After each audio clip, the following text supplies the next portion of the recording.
Sadhguru, pouvez-vous parler de... Vous savez, vous avez dit que le truc, ce n'est pas d'essayer de changer le karma passé.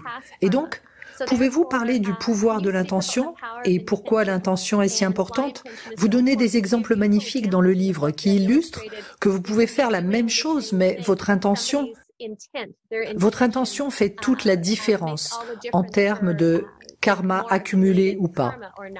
Eh bien, voici ce qui s'est passé un jour. Shankaran Pillai se rend chez son avocat et il veut divorcer de sa femme. L'avocat demande pourquoi, ça se passe bien avec elle, où est le problème?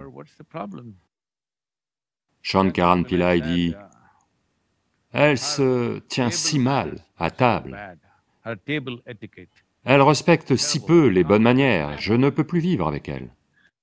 Mais l'avocat demande, ça fait 18 ans que vous êtes mariés, c'est seulement maintenant que tu réalises qu'elle ne respecte pas les bonnes manières? Il dit, eh bien, c'est seulement hier après-midi que je suis tombé sur un livre sur les bonnes manières à table. C'est en le lisant que j'ai réalisé qu'elle ne respecte pas du tout les bonnes manières, donc je veux divorcer. Donc,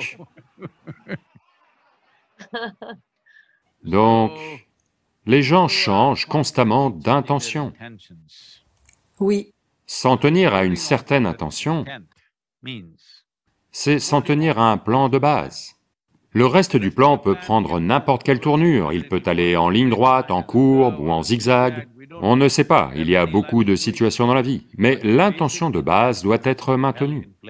Votre intention ne peut pas être maintenue si vous ne changez pas votre identité, dans le sens où, si votre identité est trop orientée sur votre corps ou votre intellect ou vos émotions, alors vous ne pouvez fonctionner qu'en tant qu'individu. Donc votre intention est très importante, mais en même temps, plus que l'intention est une conséquence du genre d'identité que vous avez adopté.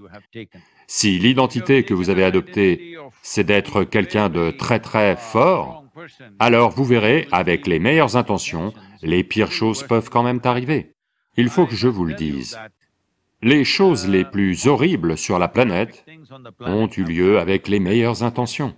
Les gens qui croyaient qu'ils font de grandes choses, ils ont fait les choses les plus horribles.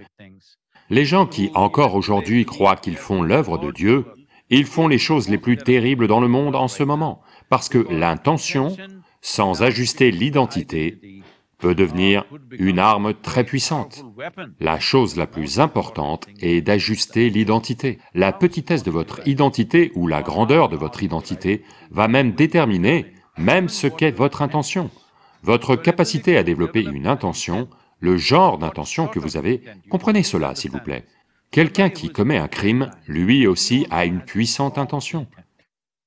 Quelqu'un qui fait autre chose, beaucoup de nations, d'entreprises, vous savez, divers royaumes dans le passé, ils croyaient tous avoir une bonne intention en conquérant le monde.